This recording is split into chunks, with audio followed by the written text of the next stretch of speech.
Тоба кылуу фазилети. Ибн Умар радиаллаху анху айтат. Пайгамбарыбыз саллаллаху алейхи вассалам айткан: Аллах Таала пендесинин тобасын жаны кекиртегине жете элек тоба кылса кабыл кылат. Жан кырылдап кекиртекке жетип калганда бейишке же тозокко барары билинип калат. Андай учурда тоба кылганы кабыл болбойт. Ыйман келтирип, ишенгени да эсепке өтпөйт. Себеби акырет белгилерин көрүп калды. Тобанын ыймандын кабыл болуусунун шарты акыреттин белгилерин көрүүдөн илгери болуусу керек.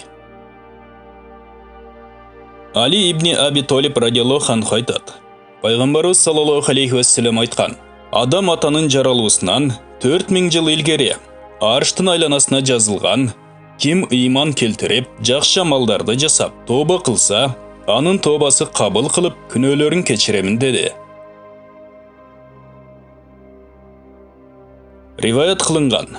Жабраил алейхиссалам пайгамбарыбыз саллаллаху алейхи вассаламга келип айтты: О Мухаммад, Аллах Таала сага салам айтты.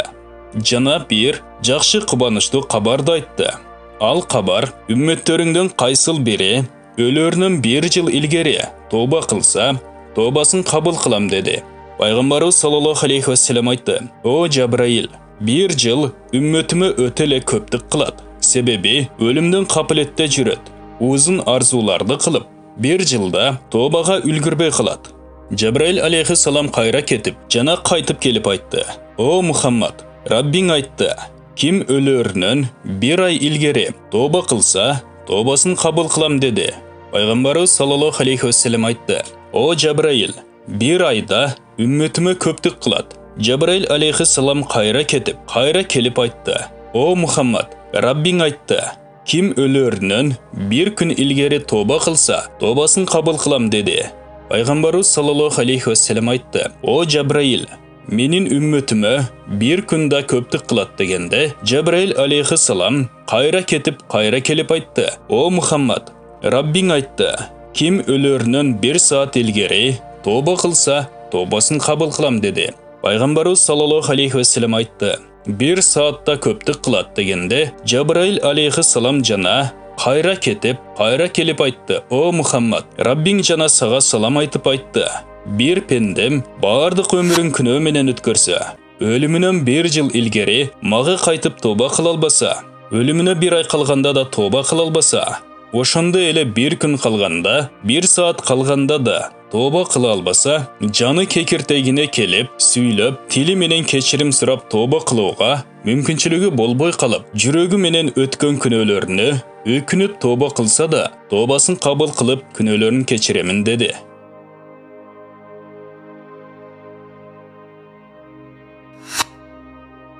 Умар бин Хаттаб радиаллаху анху айтат: Пайгамбар саллаллаху алейхи вассалам менен бирге ансорийлерден 1 киши ооруп жатат эле.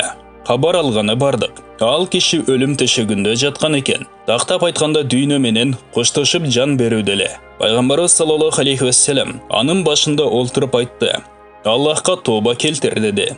Ал киши тили менен айта албай, көзүнү асманга каратып, айландырып койду.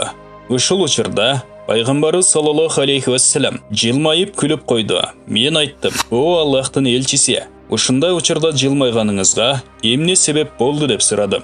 Пайгамбарыбыз саллаллаху алейхи вассалам айтты: Бул киши тили менен тоба кылууга мүмкүнчүлүгү болбой калып, көздөрүн асманга буруп тоба ишарасын кылып, жүрөгү менен өткөн күнөөлөрүнө өкүндү эле. Аллах Таала айтты: О периштелерим, силер күбө болгула. Бул пендем тили менен тоба кылууда алсыз болуп калып, жүрөгү менен өткөн күнөөлөрүнө өкүнүп тоба кылды. Албетте, мен бул пендемдин тобасын жүрөгү менен болсо деле текке кетирбеймин. Силер күбө болгула. Мен бул пендемдин тобасын кабыл кылып, күнөөлөрүн кечирдим деди.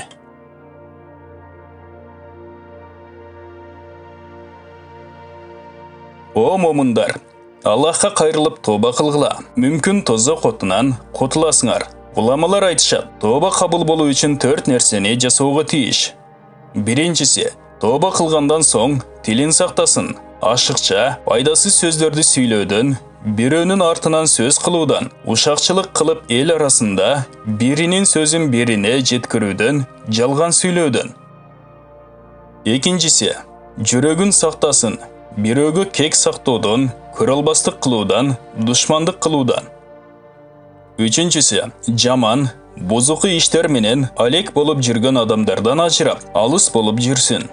Төртіншісі, өлімге даярдық көріп жүрсін. Өткен күнәлеріне, кемшіліктеріне өкініп, Аллах Тағаладан кешірім сұрап, қалған өмірін Аллахқа баш иіп шариат іштерін атқарып жүруге тиіс екендігін мойнына алып тырышусы керек. Аллах Тағала Құранда айтқан: «О момындар, Аллахқа насух тобасын қылғыла». Омар бин Хаттаб радиаллаху анху айтады: насух деп бір киши тоба қылғандан соң өзін жаман іштерден тыйып, екінші күнә ішті жасабаймын деп Аллахқа сөз беруісі насух тоба болады.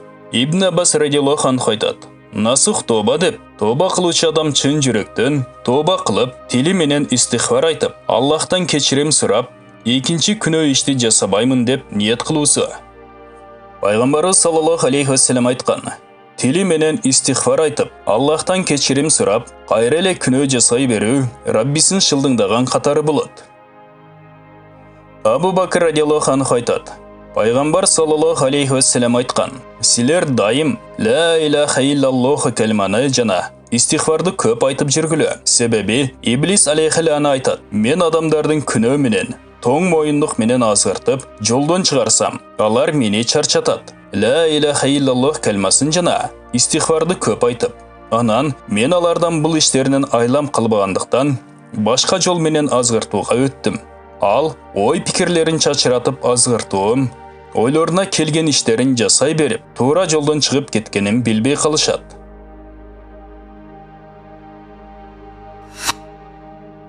Пайғамбарымыз саллаллаху алейхи вассалам айтады: Иблис айтқан: «О Раббим, мен өзіңдің ұлылығыңа ант ішіп айтамын. Мен пенделеріңді азғырта беремін денелерінде жандар еле болса». Аллах Тағала аға жауап берген: «О малун, мен аларды кешіре беремін, алар истихфар айтып кешірім сұрашса». Ата бин Халид айтады: Құрандағы бұл аят түшкенде, күнәлерді бір ғана Аллах Тағала өзі кешіреді, алар жасаған біліп тұрып күнәлерін улантпаса. Ушыл аят түшкенде Иблис чыдай албай қиқырып жүгірген. Башына топырақ чачып, өзіне өлім тілеп аскерлерін чақырған. Аскерлері анын үнін ұғып, құрғақтықта болса да, деңізде болса да, бардығы топтолып келішіп айтышқан: «О біздің мырзауыз, сізге емне болды?» Иблис айтады: Құранда бір аят түшті. Бұл күнден кейін ешбір адам баласына жасаған күнәсінен зияны тибейді дегенде, ал емне екен деп сұрашқанда, Иблис түшкен аятты аскерлеріне айтып береді. Алар айтады: сіз қапаланбаң, біз адам баласына напсинен қалу ешіктерін ашып қойуыз. Алар напсisi қалаған іштерін жасайбыз деп, алек болып, тоба қылуға, истихфар айтуға бошашпай, біз тура ақиқаттауыз деп ойлап жүре берішет дешкенде, Иблис разы болып қалады. Анас бин Малик радиаллаху анху айтады: Пайғамбарымыз саллаллаху алейхи вассаламдан ұққанмын.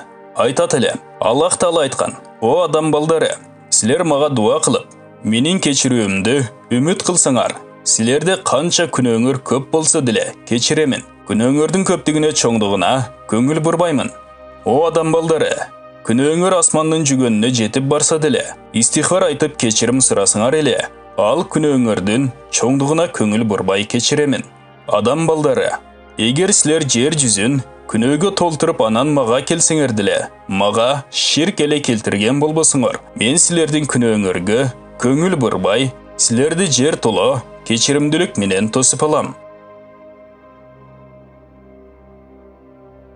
Пайғамбарымыз саллаллаху алейхи вассалам айтқан: ким истихфар айтуны өзіне адат қылып, дайым айтып жүрсе, Аллах Тағала аны ар бір тардық, қысымшылықтан кеңдікке, еркіндікке шығарады, жана ар бір қайғы қапалықтан шаттық құрсаншылыққа шығарады, жана анын ойындағы жоқ жерлерден рызқы жеткіреді.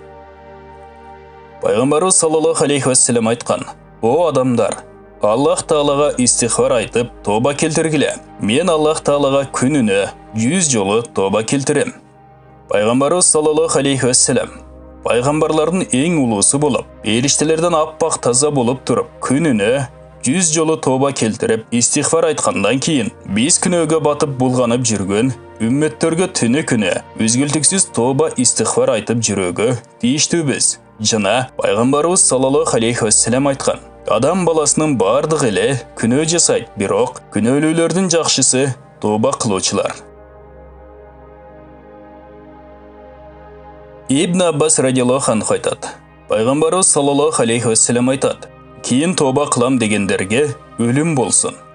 Себеби бүгүн тооба кыла албаган адам эртең деле тооба кыла албайт. Себеби мүмкүн ал адам эртеңки күнгө жетпей калат. Жетсе деле кайсы бир себептер менен тооба кыла албай калышы мүмкүн. Себеби бүгүн нафсисин жеңип тооба кыла албагандан соң эртең деле ошол нафси бар. Балким эртең кайра нафси шахваты күчөшү мүмкүн. Ошондуктан эртең тооба кылам, эртең намаз окуймун, күздө тооба кылам, күздө толугу менен динге кирем деп шайтанын семиртпей тооба шарият жөнүндө Аллах Таала оюна салып илхам берген күндөн баштап эртең деп же келерки жылы деп шылтоо чыгарбай, ошол күндөн баштап тообасына кайтсын. Пайгамбарыбыз саллаллаху алейхи вассаламдан үлгү алсын. Пайгамбарыбыз саллаллаху алейхи вассаламдын күнөөлөрдүн бардыгын Аллах Таала кечирген болсо деле, күнүнө истихфар айтып, Аллах Тааладан кечирим сурап, тооба кылат эле. Ал эми биз болсо, күнөөгө батып булганып жүрүп, ал күнөөбүздү Аллах Таала кечиреби же кечирбейби? Ал белгисиз болуп туруп, кандай капилетте калып, өмүрүбүздү тообасыз, истихфарсыз өткөрөбүз? Пайгамбарыбыз саллаллаху алейхи вассалам айтат: Аллах Таала бир пендесине жакшылык кааласа, бул дүйнөдө ага кыйынчылык берип коет. Мисалы, өзүнө оору берет, жашоосуна кедейлик берет, жана башка кайгы камдарды берип күнөөлөрүн тазалайт. Эгер бир пендесине жамандык кааласа, ага бул дүйнөдө эч бир кыйынчылык бербей, күнөөлөрүн сактап коюп, кыямат күнү болгондо күнөөлөрүн, жазасын тозок оту менен тазалайт. Сахыл радиаллаху анху айтат: эгер бир пенде жакшы, сооп амалдарды жасап айтса: о Раббим, өзүң мага ушул жакшы амалдарды жасоого ийгилик бердиң, жардам бердиң, өзүңдүн жардамың менен ушул жакшы амалдарды жасадым десе, Аллах Таала айтат: сен мага баш ийдиң, сен мага жакындадың дейт. Эгер пенде айтса: бул жакшы амалдарды мен өзүм жасадым десе, Аллах Таала айтат: ошол жакшы амалдарды жасоого мен сага мүмкүнчүлүк бердим го деп. Ал пендеден жүз бурат. Эгер пенде бир жаман, күнөө амалды жасап айтса: о Раббим, ушул күнөө ишти жасоого өзүң мага мүмкүнчүлүк бердиң десе, Аллах Тааланын ага ачуусу келип айтат: сен өзүң тоң моюндук кылдың, сен өзүң ошол күнөөнү каалап жасадың. Эгер пенде күнөө жасап айтса: о Раббим, мен өзүмө өзүм зулум кылдым, мен нафсиме алданып күнөө жасап койдум деп жасаган күнөөсүн мойнуна алса, Аллах Таала айтат: ошол күнөөнү мен тагдырлаган элем, бирок жасаган күнөөңдү мойнуңа алгандыгың үчүн күнөөңдү кечирдим. Муса алейхиссалам Аллах Таалага кайрылып айткан экен: о Раббим, бир намаз окуп жүргөн адам өзүңө кайрылып суранса эмне деп жооп берер элең? Аллах Таала айтат: лаббай деп жооп берер элем. Ал дегени айтканыңды жасайм. Таквалуу адам кайрылса эмне деп жооп берер элең дегенде, Аллах Таала айтат: лаббай деп жооп берер элем. Дайым орозо кармап жүргөн адам өзүңө кайрылса эмне деп жооп берер элең дегенде, Аллах Таала айтат: лаббай деп жооп берер элем. Бир күнү күнөөлүү адам тооба кылып кайрылса эмне деп жооп берер элең дегенде, Аллах Таала айтат: лаббай лаббай лаббай деп жооп берер элем. О Муса, абалкы чөбү өз амалдарына сүйөнгөн. Күнөөлүү адам болсо менин рахматыма сүйөнүп жатат. Мага тобокел кылып, мага сүйөнгөн пенделеримди үмүтсүз кылбайм.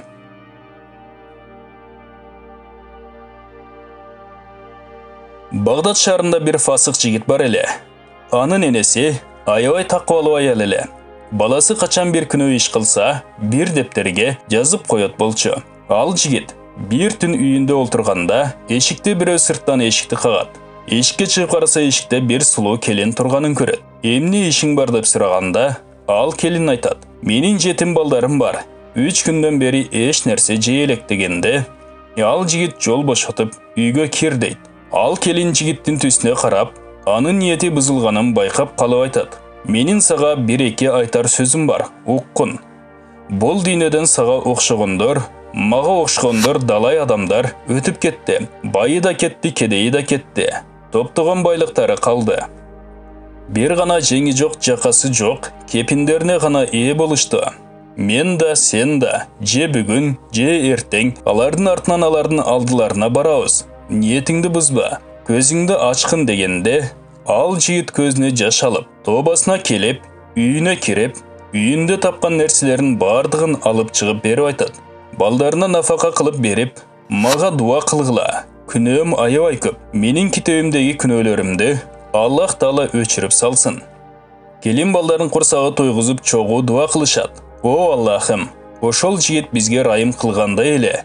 Өзүң ага райым кылып, анын китебиндеги күнөөлөрүн бардыгын тазалап салгының деп дуа кылышат.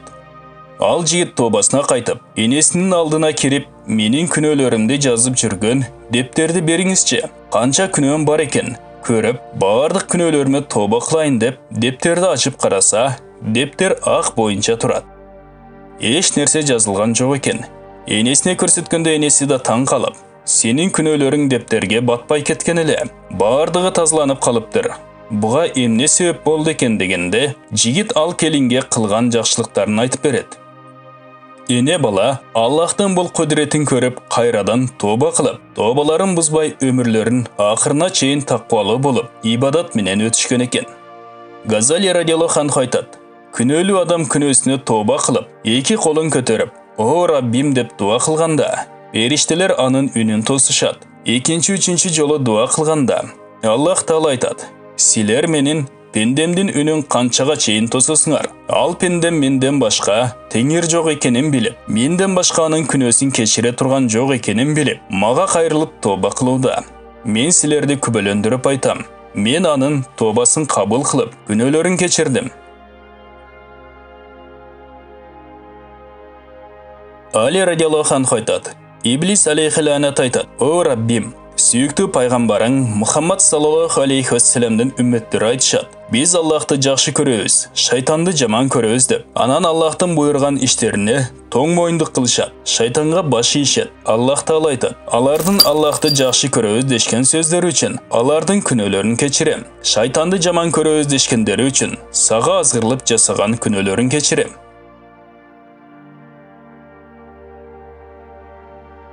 Бани Исраил элинде кургакчылык болуп, ал эл Муса алейхиссаламга арызданып келишет. Муса пайгамбар ал коом менен бир талаага чыгып, Аллах Тааладан жамгыр тилеп дуа кылышат. Бирок жамгыр жаабайт. Тескерисинче кайра эле күн ысый берет. Муса алейхиссалам айтат: "О Раббим, эгер менин абийирим, сый урматым өзүңдүн астыңда эскирип калган болсо, сүйүктүү элчиң Мухаммад саллаллаху алейхи вассаламдын урматы менен жамгыр жаадыргының" дегенде, Аллах Таала айтат: "Сенин абийириң менин астымда эскирген эмес. Кадыр баркың бар эле, бирок коомуңдун ичинде бир киши 40 жылдан бери мага тоң моюндук кылып күнөө жасайт. Анын себебинен жамгырды тыйып койгонмун." Муса алейхиссалам коомго карап айтат: "Силердин араңарда бир киши 40 жылдан бери күнөө жасайт. Анын кесепетинен бардык эл ачкачылыкка учурап, зыян тартууда. Ал киши ким болсо да акырын арабыздан чыгып кетсин" дегенде, ал киши: "Азыр чыксам эл бардыгы мени танып, жаман көрүшөт" деп башын ылдый кылып, Аллах Таалага жалынып жалбарып, тоба кылып дуа кылат: "О Аллахым, мени бүгүн шерменде кылбай, ушул шермендечиликтен куткарсаң, экинчи күнөө жасабайм" деп тоба кылды эле, асмандан жамгыр жаап жиберди. Муса алейхиссалам: "О Раббим, кимдин урматы менен, кимдин шарапаты менен жамгыр жаадырдың" дегенде, Аллах Таала айтты: "Ошол күнөөкөр кишинин урматы менен жамгыр жаадырдым" дейт. Муса пайгамбар: "О Раббим, ошол кишини бизге билдиргин" дегенде, Аллах Таала айтат: "Мен ал кишини 40 жылдан бери күнөө жасайт эле, аны элге билдирип, шерменде кылбадым. Ал эми тобасына келгенде, элге билдирип, сырын ачар билем."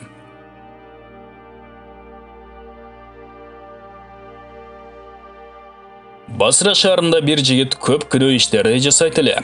Апасы аны күнөөдөн тыят эле, бирок апасын укпай, кайра эле күнөө жасай берет эле. Апасы Хасан Басринин баяндарына катышып турат болчу. Баласына Хасан Басринин баяндарынан айта берет эле: "Балама Хасан Басринин баяндары таасир кылып, күнөөлөрүнөн тыйылар бекен" деп. Бирок пайдасы жок эле. Bir күні ал киши катуу ооруп калып, өлө турган болуп калат. Апасына айтат: "О апаке, барың, Хасан Басрини чакырып келиң. Мага тоба жолдорун үйрөтсүн. Мен жашоого көзүм жетпей калды. Өткөн күндөрүмө өкүнүп жатам." Апасы Хасан Басриге барып баласынын сөздөрүн айтса, Хасан Басри айтат: "Мен балаңдын алдына барбайм. Өлүп калса, жаназасында окуайм, себеби бардыгыбызды тажаткан." Апасы капаланып үйүнө кайтып келип, баласына Хасан Басринин айткан сөздөрүн айтып берет. Баласы айтат: "Мен ошончолук элди тажаткан болсом, мен өлгөндөн кийин менин мойнума арканды байлап, жүзүмдү жерге каратып жаткызып, үй ичинде сүйрөп айткын: Раббисине тоң моюндук кылган адамдын жазасы ушундай болот деп. Анан мени ушул үйдүн ичиге эле көр казып көмүңүз. Мүрзөгө көмүлүп, мүрзөдөгү өлүктөрдү да тажатпайын. Ушул дүйнөдө тирүүлөрдү тажаткан сыяктуу." Ал жигит өлгөндөн соң апасы осуятын аткарайын деп мойнуна аркан байламакчы болгондо, үйдүн бурчунан бирин угулат: Аллахтын жакын пенделерин кордобой сыйлоо керек деп. Апасы мындай үндү уккандан соң, арканды кайра чечип алып, үйдүн ичине эле көр казып, көмөкчү болуп турганда, эшикти бирөө кагып калат. Эшикке чыгып караса, Хасан Басри турган экен. "Келиңиз" деп ичкери киргизет. Хасан Басри айтат: "Мен бүгүн Аллахым Раббим Иззатты түшүмдө көрдүм. Айтты: Сен эмнеге менин пенделеримди менин рахматымдан тососуң? Тоба кылып мага кайрылган пенделериме жолтоо болосуң. Мен өзүмдүн улуулугума ант ичип айтамын. Мен ал пендемдин күнөөсүн кечирип, бейишимден орун бере турган болдум." Bir kişi İbn Masud radıyallahu anh'a kelip aytat: "Men ötө көп күнөөнү жасап койдум. Тоба кылсам күнөөлөрүм кечирилеби?" İbn Masud анын чыныгы күнөөсү көп экенин билет эле. Андыктан андан жүзүн буруп баса берди. Бир аз баскандан соң кайрылып, ал кишиге караса, эки көзүнүн көз жашы мончок болуп агып жатканын көрөт. Анан ага айтат: "Бейиште 8 эшиги бар. Бардыгы бир ачылып, бир бекилип турат. Бирок тоба эшиги дайым ачык турат. Себеби Аллах Таала ага бир периштени өкүл кылып койгон. Ал периште ал эшикти кыямат күнүнө чейин жаптыра койбой ачык сактап турат. Андыктан сен Аллахтын рахматынан үмүтүңдү үзбөй кыла бер" деди. Анас радıyallahu anh айтат: Пайгамбар саллаллаху алейхи вассалам бир күн деңиздин жээгинде үммөттөрүнүн күнөөсү жөнүндө ойлонуп олтурат эле. Бир кооз, сулуу куш келип алдына конду. Пайгамбар саллаллаху алейхи вассалам ал кушту көрүп, сулуулугуна таң калды. Ал куш жерден тумшугуна бир аз кум алып, учуп барып деңизге таштап, Пайгамбар саллаллаху алейхи вассаламдын алдына кайра учуп келди. Пайгамбар саллаллаху алейхи вассалам андан сурады: "Эмне себептен тумшугуңа кум алып, деңизге таштадың?" Ал куш айтты: "Мен кум менен деңизди тосмокчу болуп жатам" деди. Пайгамбар саллаллаху алейхи вассалам анын сөзүнө жылмайып күлүп айтты: "Сен өзүң ушунчалык сулуу болсоң да, бирок акылың жок экен. Сенин кумуң менен деңиз тосулат бекен?" Куш айтты: "Туура, бирок мени Аллах Таала сизге атайын жөнөттү, билдирүү үчүн сизге Аллахтын рахматынын көптүгүн. Ал дегени, сиздин үммөттөрүңүздүн күнөөсү Аллахтын рахматынын алдында үммөттөрүңүздүн күнөөсү менин тумшугумдагы кум болсо, Аллахтын рахматы деңиз" деди.